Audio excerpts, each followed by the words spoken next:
Hello and welcome everyone to episode number 89 of the Indie Football Podcast. And yes, today, as many of you might observe, we are making a comeback of sorts after a bit of a hiatus. And who better than a Liverpool guy to come and join us this week at the Indie Football Podcast? David Lynch, for all the Liverpool supporters, and I know for a fact we have got quite a few of them who would later on listen to this podcast. David Lynch is a much well-known name in the Liverpool circuit, specifically when you talk about Europe markets and journalism. So thank you, David, for taking out the time. How are you feeling today in general? I think it's your second podcast because you just mentioned one earlier. Yeah, getting through quite a lot of podcasts in the international break, but no, I'm really, really glad to be on with you guys, and I'm sure we'll do a lot of chat about Liverpool, and it's a pleasure to be talking about them at the moment because they're absolutely flying, aren't they? Anukar sir, Absolutely. let me know from a scale of 1 to 10 if you are 30 or 40 in the scale of happiness to have David today with us. It's 1000x. I mean, it already was 100x because of the job that Arne Slott's team have done so far. The David Doipan gave me this cup on my birthday. It says, "We love you, Jurgen Klopp," here. And now, what has happened here is that I do love Jurgen Klopp, but Arne Slot has definitely created a name for himself with what he has done. Before I ask you a question regarding Liverpool, I want to mention it to everyone listening to this podcast or who's gonna watch it on YouTube. That I have been following David for a lot of time now. That doesn't mean that David is an old journalist. That does mean that he has been amazing at his work for a number of years now. And like as a 12, 13-year old, it was great, seeing James Spears, David Lynch writing articles talking about Liverpool. That was something me living in India, it was synonymous with the name of Liverpool FC. And now that we have him on the podcast, it's one of the reasons we started this thing for. So once again, thank you, David. It means a lot to me that you came on the Indie Football Podcast. And what are the thoughts on Slott's Liverpool? And do tell us a bit about your journey as a Liverpool FC supporter, writing for different media houses. How has it all been? Well, thank you for your kind words. Firstly, I really, really do appreciate that. It's very nice to hear that, and yeah, on Arne Slot and how that's working out. I mean, obviously, if anyone doesn't kind of know my background, I used to work for Liverpool itself and have been a reporter in and on the patch for, as you say, a number of years now. I am getting a little bit old, and yeah, so but the main experiences I had around reporting on them really is, so much of that has been with Jurgen Klopp. So I'm so used to his mannerisms, his style of management, what he's like as a character. So to have this change has been really unusual, and to kind of get used to a new guy and how he handles himself and tactically and all those things that come with it. So it's been a real sort of time of change and difficult to get used to. One thing I've noticed is, very different characters. Definitely less gregarious, kind of a bit more composed and cool around things. We know what Jurgen Klopp was like, very different in that regard. But clearly, what we are seeing along with those kind of changes in character is that he's a great tactical mind and he's setting up the team in the right way, and he's made tweaks that are very, very much working so far for him. And so I've just been massively impressed. I think the way he's took on the job in terms of dealing with the media, the way he's dealing with things in terms of the tactical questions that are thrown at him, and how he's got these results, and the way that Liverpool looks so solid. Just, it's easy to say that I've just been massively impressed by what he's done so far. Seems like a, really, really good appointment on the evidence we've seen. Yeah, Absolutely. David, one of my initial questions would be around, and of course, I'm sure Anukar sir would have many more, is whenever there is a big or a long-term manager leaving a club and then there's a new manager who comes in, there is always a bit of uncertainty across various stakeholders around the club, when it comes to the players, in the business side of things, because how does the club and the management look at this coach, whether then, and then of course there's this entire new trend of Premier League managers average tenures getting shorter and shorter over the last 10 years. What have you personally felt, and of course, you mentioned he's a lot more composed, and the way he looks at things is slightly different from Klopp. But if you have to pick one thing in terms of what Arne Slot has come in and done, like one thing that has really charge this Liverpool unit in a way that, of course, like at the break, I think they are at 28 points.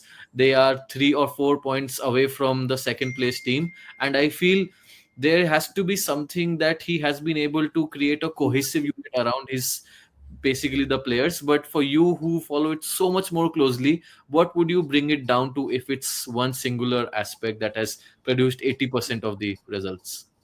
I think solidifying the team, generally speaking. I think one of the things he focused on in pre-season with the team was to, look, if we defend in this way, we will become harder to beat, we'll become harder to score against. And that was one of the big criticisms in the latter part of Jurgen Klopp's reign, is that Liverpool were a little bit too porous, too easy to play through.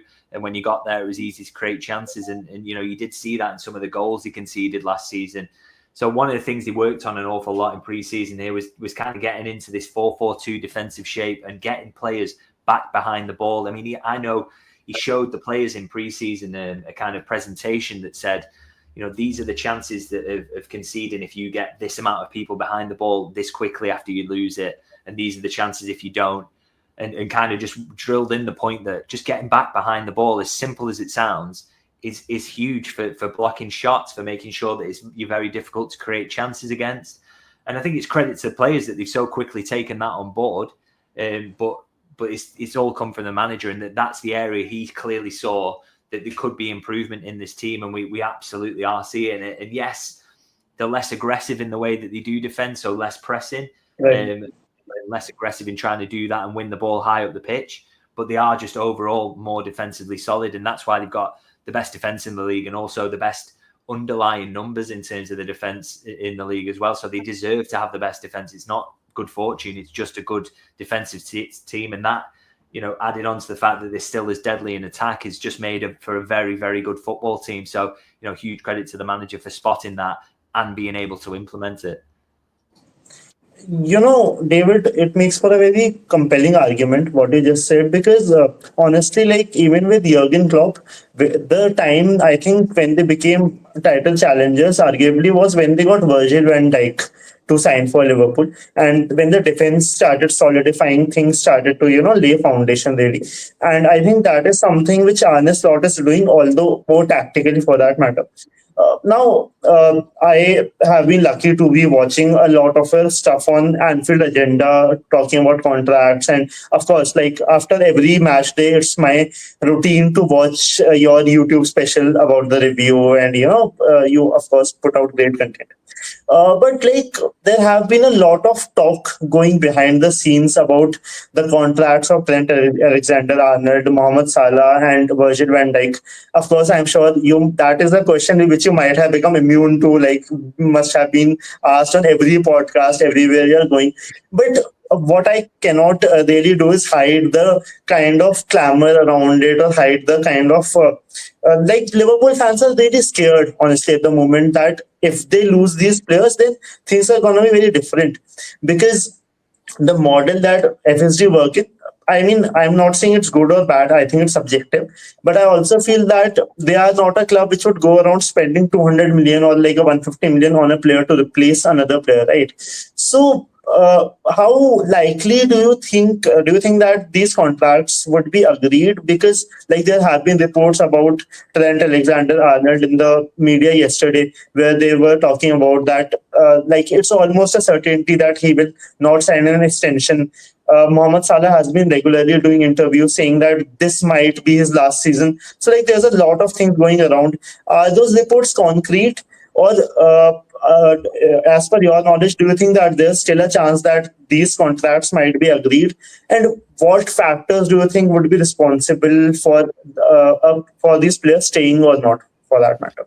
So, yeah, I still have huge optimism that the contracts will get agreed. The talks are ongoing at the moment. We've been given no indication that there's problems there thus far. They're just trying to kind of thrash those out. And what gives me confidence is, look, with Trent, it's a no-brainer from Liverpool's perspective. Right. He's coming into his peak years. He's a world-class player. He's a local lad who they want to be the captain of the club. And they've proven in the past that if they've got someone operating at that level, they will give them a huge contract. They're not scared to do that. So, I've got real confidence around that one. The only thing that would be a spanner in the works there is if Trent were to say, I want to go to Real Madrid. But I can guarantee now, if that had been the case and he told Liverpool that would be out there, and not through Spanish media either. That would probably have come from sources around Liverpool. And we haven't seen that. There's been no indication from Liverpool's side of things that he has said that. So as far as I'm aware, that those talks are ongoing, and I expect that one to get done. In terms of the other two, Virgil van Dijk has repeatedly, when we speak to him in the mix zone, I think shown that he's desperate to stay. And I think you can make a strong case that he's not one of the top earners. I mean, he's not at Mo Salah level, so I think it makes it easier to agree. He also plays centre half. They can play longer. We look at Thiago Silva and all. So many centre halves play for a lot longer. So I think Liverpool will see that there's sense in giving him a contract. And then with Mo Salah, he's the more difficult one for me because you've got to protect against decline, and in that position, it probably comes a little more sharply. And he's on an incredible amount of money in comparison to all the other players in the squad. So Liverpool have got to really protect themselves. But the reason for optimism I still have around that one is, again, I think Mo Salah is desperate to stay. I think his social media show it. I think everything he said in the press shows it. He is really keen. So clearly there's a willingness to compromise from his side. And as you said, Liverpool are not a side who love to go out and spend huge sums of money on players. And I think that the conundrum they find themselves in is this. As a club who repeatedly says that, look, we find it very difficult to find players who will improve our side or sustain the level it's at because, we only pick the best. To give yourself the problem of having to replace those three world-class operators who are operating at the peak of their powers at the moment, surely Liverpool can't want to be in that position because they think it's very difficult to operate in that market. So again, that thing makes me think from their side of things that they will sort these contracts out because they just don't want to have to go into the market and try and find someone who's going to have 10 goals and 10 assists by November, someone who's the best centre-half in the world and the most influential right-back in the world either. They're not going to want to do that next summer. So I still tend towards optimism on these, and talks are ongoing at the moment. As I say, I've no reason to doubt that they are. It's just a case of kind of wait and see when they'll get resolved, and hopefully we hear some news soon. Oh, all right. I think when you kind of said that there's nothing concrete about the Trent Alexander-Arnold refusal, I think it gave me a big sigh of relief because everything that goes around social media, of course, like they were not concrete reports, but when these sort of things happen, of course, there's a glimmer of doubt in your head that these things might be a bit of a problem. And David, what I'll also confirm is probably what did accentuate that glimmer of doubt is all the big Real Madrid supporters around Anukarsh here in India who, like, whenever, I don't know if you remember during the earlier this year in the Euros when there were a couple of celebratory pictures of Jude Bellingham and Trent Alexander-Arnold, and everyone started linking Trent to Real Madrid. But what I thought I would also do is to kind of break the flow of the current questions and take you back to what was supposed to be one of my initial questions, and something that we ask to all the journalists when they come to our platform. And of course, if not, I would just take this moment to highlight that I am a bit of a scarf collector. As you can see in my background, I go to different places and I just take it all. And one thing that I ask everyone, most of the people who are in the football content space is, I ask them to roll back the years and tell us the story of where did it all start for David Lynch. Please tell us, when was the first affinity towards football? Why Liverpool? Why not any of the other Premier League clubs or just any of the other European clubs? And I mean, how has the journey been? Where there's some checkpoints, please tell us more about the challenges that you might also have faced, because right now here in India, what we also want to do through our podcast is encourage people to take up more careers in sport, which is something that as a industry in India we are still in the nascent stages. So I'm sure whatever you have to share in the next 3 4 5 minutes will be of great value to everyone who will hear it. Yeah, so love of football just kind of it been part of my life forever, really. Never kind of, not anything I ever remember sort of thinking about, really. It's just been there forever. And in terms of supporting Liverpool and that being my team, that came about because my mum's actually a huge Liverpool supporter. I mean, we live just down the road from Liverpool, so it is one of the closer teams. And my mum was always supporting. My dad actually supports Everton, so that gets pretty interesting, or used to when we were all there on Derby Day.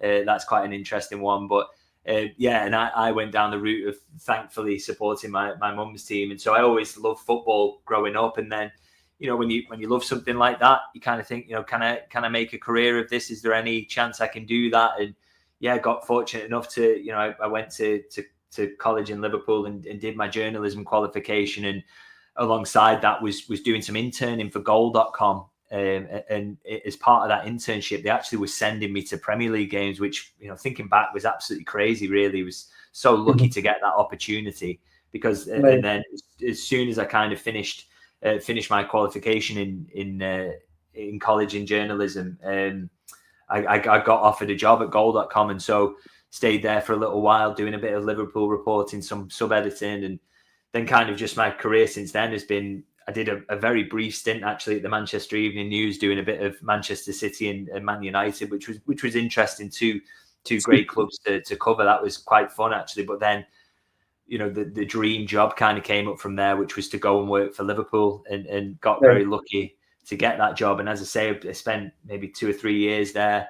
That was when Jurgen came in, got to get close to the players and manager around that, which was just a dream, and fly all over the world watching the team. And then just got to the point where I was really happy there, but I always had in the back of my mind, I want to come back out. I want to report from the outside. I want to be able to break news and get stories and not just be, really close to the club in that way. So yeah, I luckily got to do that then for the Evening Standard, and obviously having been at Liverpool was a really helpful thing on my CV to be able to do that. So I did that for the Evening Standard for a while, and then unfortunately because of COVID got made redundant, and I've been freelance ever since and kind of looking after myself on that regard, but still very, very lucky to be able to do the same things really and stick with that because, I mean, it's tough now in the way that the journalism is now and the opportunities that are out there. If you went out on your own and just launched a Substack as I have recently, it would be tough if you didn't have the kind of 10 years experience behind you and the audience that I've built. That would be really, really difficult. So I've been very, very lucky to have the opportunities I've had actually up until this point. And that's right, stood me in good stead that I can tap into that audience still. I acknowledge that it's trickier now for people to do that, and there are fewer jobs, particularly on the Merseyside patch where I work. There just aren't as many reporting jobs as there used to be. But you hope that will sort itself out and things will become easier, and more young journalists get opportunities, because I'm always big on that. If I can help young journalists out as well, and I would urge if anyone's watching this who wants to do it, message me on LinkedIn, and if you want any advice or anything like that, always try and help people, because I know it can be tough and tricky, and sometimes you need the right advice as well. So I always try and kind of give back in that regard, because I know I got good advice, I worked with good people, and I got lucky as well on a number of occasions to be able to get where I am. So I'm incredibly thankful for that, really. That's incredible. And I think the kindness that you showed in, telling people that they message you on LinkedIn, it shows a lot about you as a person. I think Doipan would agree with me on that. Did you ever have to write about a Manchester United win over Liverpool while you were working for the Manchester United publication house? Do you know what? I don't actually think I did, because oh no, maybe I did actually. That's not right, because I think one of the first seasons I started writing there was 13-14. So obviously Liverpool were brilliant that year, so that was quite nice to be able to write about that. But then I think I was still there the following season, and Liverpool were pretty disastrous actually after that. So I remember being there for that. That was pretty unfortunate. So, but you know what? And I will say this, Liverpool supporter or not, covering Manchester United was a genuine privilege, because you do get a taste of, I mean, obviously I was going to Old Trafford regularly and doing games there, and you do get a taste as well when you cover them of just how big a club that is. And, I think every Liverpool fan kind of, as much as it's a rivalry, shares this kind of knowledge really that Manchester United is a gigantic football club. I mean, I'm sure absolutely huge over there as well. So many supporters around the world. And so to get close to that is kind of as much a privilege. And that, I'm someone who loves football as much as I really do like Liverpool. I do love and respect football as a whole, and so even that is a really enjoyable part of my career. And I learned a lot about journalism as well, not just covering a club that I support. It was a really useful time actually at Manchester Evening News. I enjoyed it. Interesting. Doipan, I'll let you take the next one, but I actually have a follow-up question again from David here. So me and Doipan were talking about the markets that Liverpool FC, clubs like Liverpool FC, Manchester United have been exploring generally over the last few years. Now we know how much in the Asian market Liverpool FC has, kind of solidified its position, at least on the fan base side, and in Europe, of course. Do you think in the next 4 or 5 years, do you see Liverpool FC as a commercial franchise, as a club, being able to venture into more markets? Do you think there are some plans according to that in the commercial sphere anytime soon? Yeah, I guess it's a massive part, isn't it, of kind of trying to grow in that commercial output. And I think it's one thing that was a real priority for Fenway Sports Group when they came into the club, is that they knew that this was a club that was underexploited really in terms of that, not making the most of its global appeal, which is clearly there. I think it's something that they've slowly got better at as the years have gone on, and that's why you see commercial revenue is growing and growing. That's why they're getting closer to Manchester United than they've ever been in terms of that regard. It looked like United had these kind of baked-in advantages that they would never be caught, and Liverpool have actually made up quite a lot of ground in recent years. And and that is, again, that's one of the things I think FSG deserve huge credit for. But obviously, the aim is from here is to keep pushing, to keep expanding into further markets, to keep making Liverpool a global brand, and it's a massive part of their remit, because ultimately all the money that comes in from that goes into wages, goes into transfers. And as much as it's kind of, I guess it's a little bit of a boring aspect of football, but it's a very, very vital one as far as they're concerned. Yeah, absolutely. David, how much, or how much importance, or prioritization would you think, in general, Liverpool or English football commercially looks at India as a potential market across, which probably transcends just the football field? Because honestly, I will give you a bit of a background, as I give to everyone who has come to this podcast.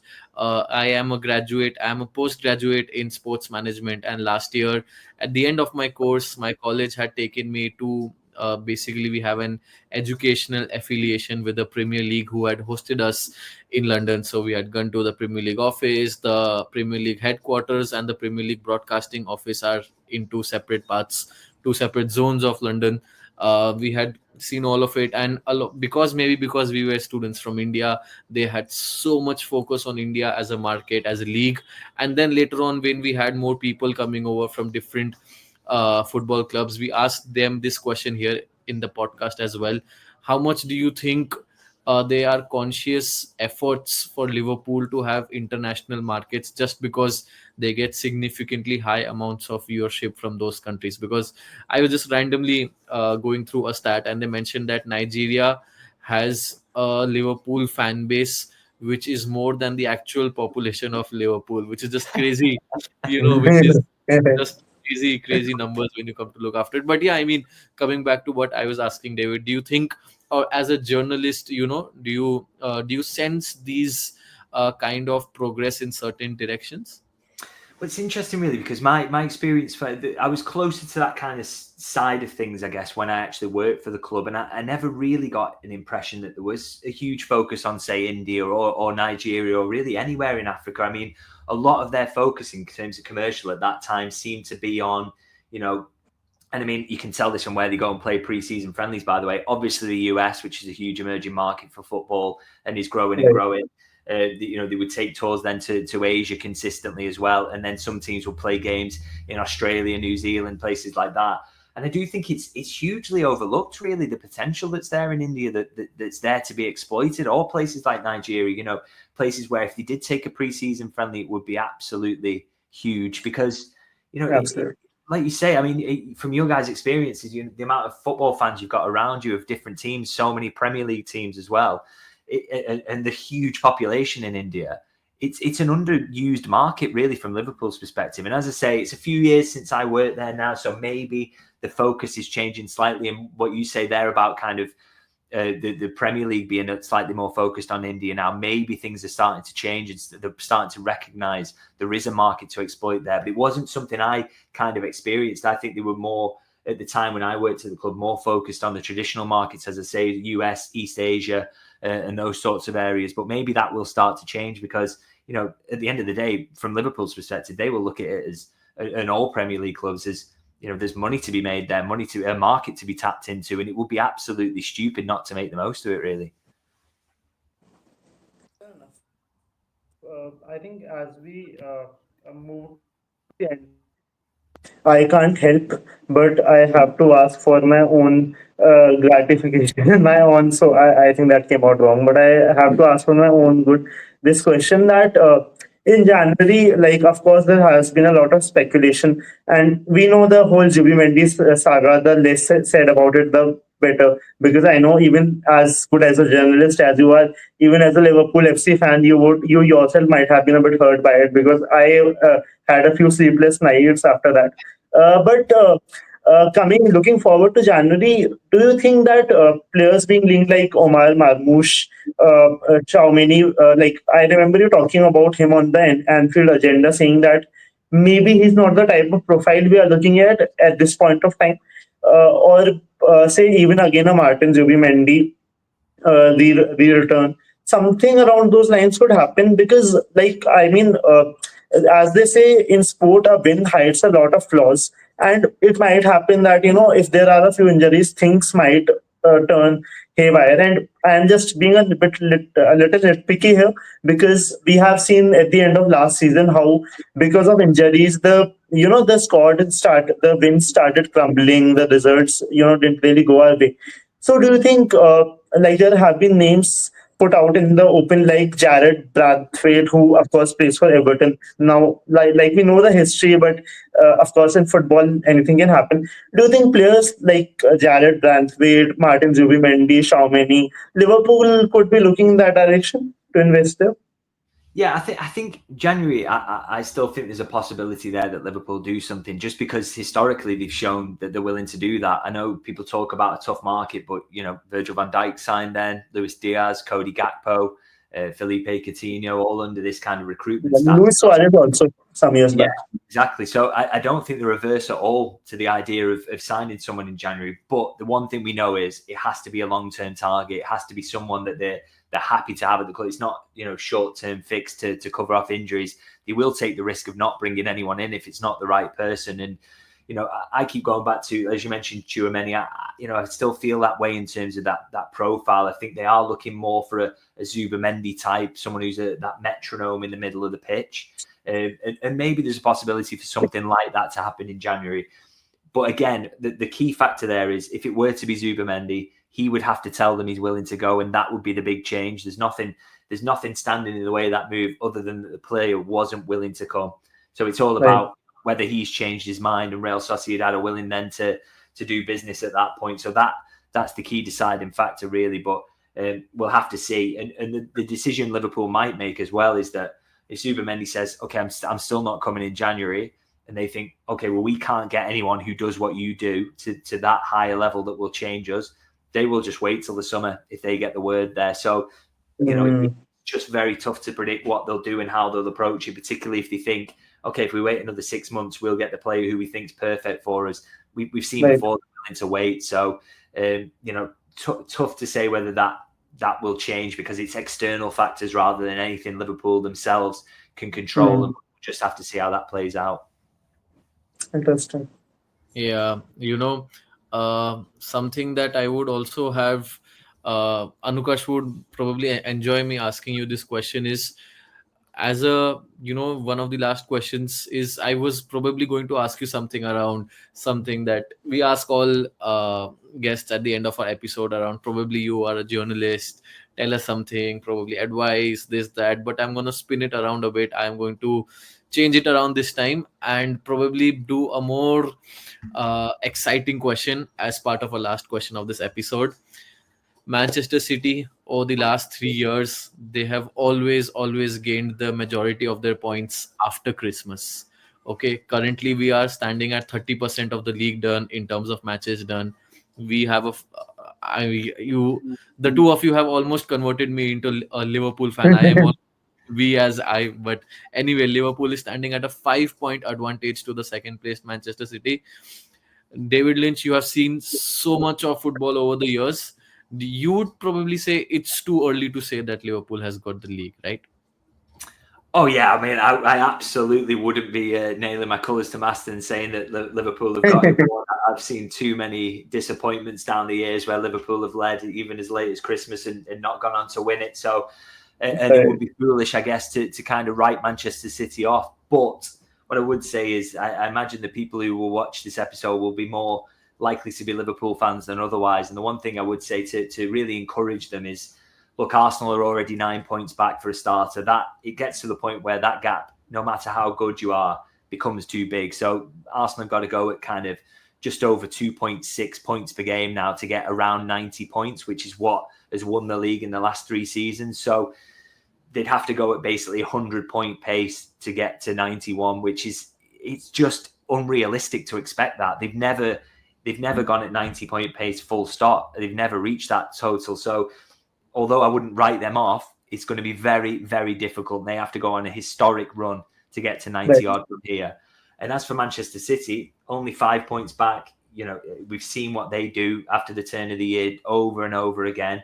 So it would be foolish again to kind of write them off. But what I think is the key difference this season is obviously no Rodri. I think he's one of the most influential players in world football. And I think there's no way they can counter for missing him.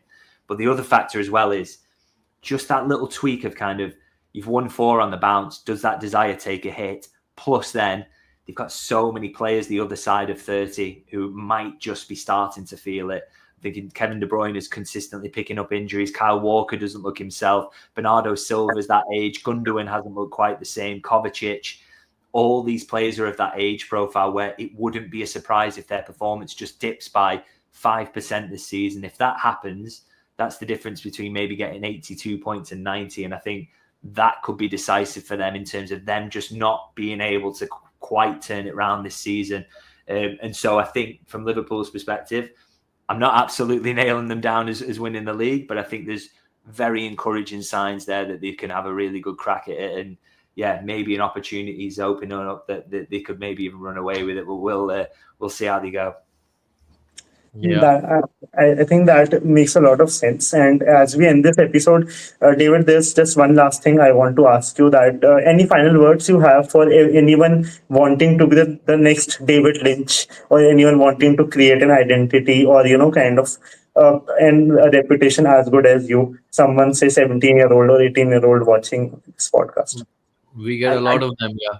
Yeah, I guess just kind of honestly, I mean, I will acknowledge how luck plays a part, but I think if you keep working hard and you keep trying to see what your favorite writers do and how they approach things and try and take the best bits of that if you can, and that's the way I learned. I always remember one of the guys who I read when I first became a reporter quite a lot is Simon Hughes, and seeing how he did things and always and I always felt like when I came away from one of his pieces, I'd learned something new. And so that is my kind of number one mantra in everything I write, is try and put in one piece of information, whether that's insight or statistic or something that's completely fresh, is try and put that in everything I write. And that's kind of served me well so far. So that would be my advice, really, is to try and do that. And if people are, maybe if I'm a writer that maybe people kind of like to read, then subscribe to my Substack and they can read a little bit more and learn from there. So there you go. There's a plug in there as well.